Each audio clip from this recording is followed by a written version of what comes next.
And we are back with the fifth and the final segment of the GSMC Sports Podcast presented by the GSMC Sports Network. And in this fifth segment, we're going to be looking at the NBA power rankings.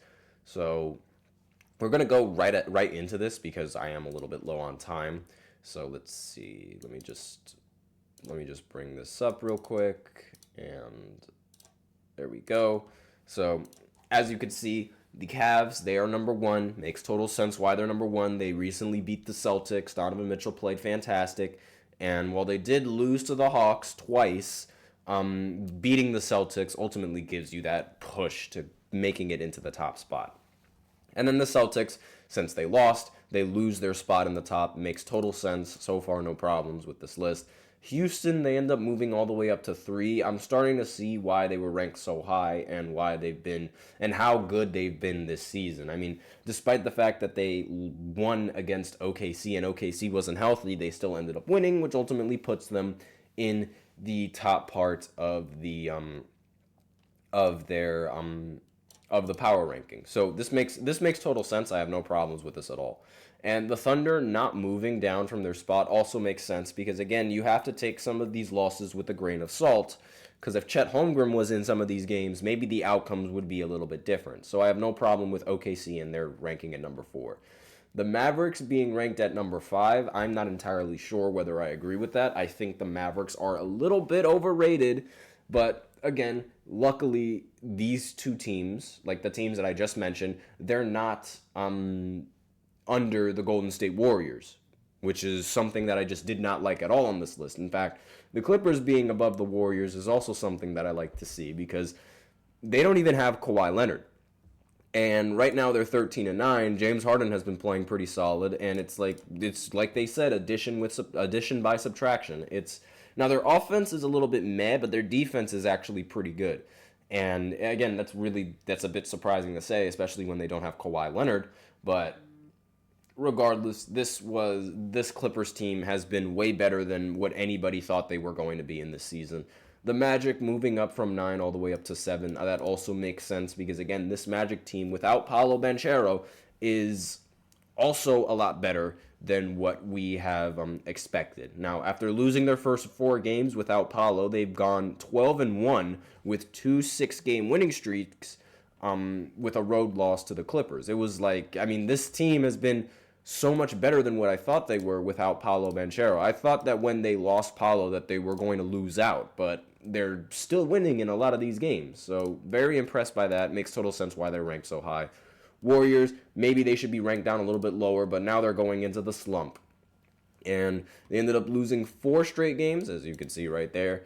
And of course, when you go into a slump, it makes sense that you drop a couple of rankings. I think they should have dropped well below the bottom 10, especially not being ranked over, they should not be ranked over Memphis. They also should not be ranked over the Knicks either. I think that you need to move these guys a little bit up and then move the Golden State Warriors down to maybe even 11 because, while the Denver Nuggets, while they aren't really having the best of seasons, they are still a team that I would fear a lot more than the Golden State Warriors. But that's just me. Let me know in the comments what you guys think of that. But Denver being low, I agree. It makes sense. But I don't think they should be lower than the Golden State Warriors. I just don't see it.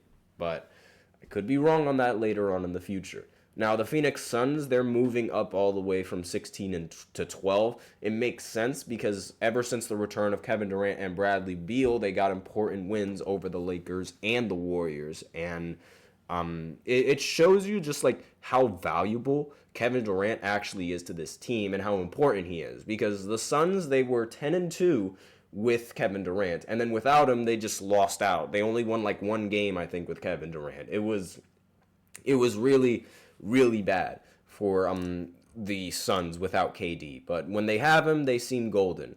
And the Lakers, I don't know what to think of the Lakers at this point. They're so inconsistent, it's unbelievable. And a large part of the inconsistencies is their role players. That makes sense. But again, this was supposed to be an MVP caliber season for Anthony Davis, and now it seems to fizzle out because of team record. And it's this is the this is the Lakers slump that we're seeing. So now we're starting to see, like, people call the Lakers bad. We're starting to see LeBron get called washed up and things like that. This is sort of the norm for the Lakers. Their defense is less than competent, but their offense has been so much better without Darvin Ham being the coach and calling the plays and things like that. But really, this team, I really don't know what to think of this team. I guess having them at 13 makes sense, but they should be much higher in my opinion. But again, I'm not really going to oppose this. I'm also not going to oppose the Spurs being ranked at number 14 because these Spurs, they've been playing a lot better recently, and they appear to be legitimate, finally being over 500 in a very long time. The Bucks, they finally have a winning record. I don't think they should be ranked at 15 just yet because, again, it could just be luck, but so far, I mean, at least recently, they've been able to win 6 straight games, and it's about time they're able to win games. They should have been doing this from the beginning. The Timberwolves, they dropped down to a respectable 16. I completely expected them to be in the bottom part. They should never have been ranked so high before. Then the Miami Heat, they stay at 17. Makes sense. They're a mid-tier team. The Hawks, they are also a mid-tier team. They get a little bit of a boost because they beat the Cavs twice. But again, still a mid-tier team. Nothing really noteworthy to talk about with that. The Nets, they're surprisingly better than what I thought they would be. But again, another mid-tier team. The Kings, they've been worse than what I thought they were going to be. And I did not think they were going to be all that good to begin with. Because again, their 3 best players are mid-range scorers and 2-point scorers. You're not going to win basketball games like that. And it's like, ugh. It's been bad. It's been really, really bad. I mean, you can see right here, they're one of 2 teams with multiple wins. They're 2-8 when trailing by more than 10 points in the fourth. It's bad. It's not really all that good.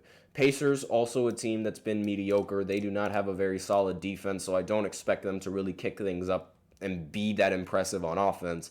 They do play with really good pacing, as you could see right here, but again, they've been dropping a couple of games, mainly because their offense has not been nearly as good as it used to be, so I have no problem with them being over here.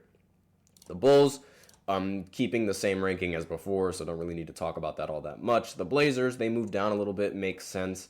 The Pistons moving up, that also makes sense. Raptors also moving up. Philly moving up makes 0 sense. Philly should be lower than Charlotte, but again, Charlotte has been dropping a couple of games, so I can't really argue that. The Jazz and the Pelicans, it makes sense for them to be where they are at right now because they're like the laughingstocks of the Western Conference. And then the Washington Wizards, they are the laughingstock of the whole league right now. So makes total sense. These the lower part of these rankings. Golden State part is really the one part that I don't really agree on. And I also don't really agree on the Bucks being ranked so high, but again, it's not a bad list at all. I don't think this was a bad power rankings list whatsoever. Let me know in the comments what you guys think of these power rankings and what you guys think the power rankings are going to look like towards the end of the year. But that's all that I have on this segment, and that's it for the show. Thank you so much for tuning in to the GSMC Sports Podcast presented by the GSMC Sports Network. Your support means a lot to us, so remember to subscribe to the show and leave a positive review. It really makes a difference. We also invite you to follow us on Facebook, Twitter, TikTok, and Instagram. As usual, we love to hear what you guys have to say during the show, whether it be a hot take, whether you have a burning question, or anything that you're just dying to share. We're all ears. If you really want your comment and or question to get noticed, then you can use Super Chat. You just click on the $ below the chat box. If Super Chat's not really your thing, then you can always use the link displayed below the ticker, gsmcpodcast.net, and you can send in your comments and or donations that way. That's all that I have for you today on this podcast. Thank you so much for tuning in. I am your host, Nelson, and as always, take care.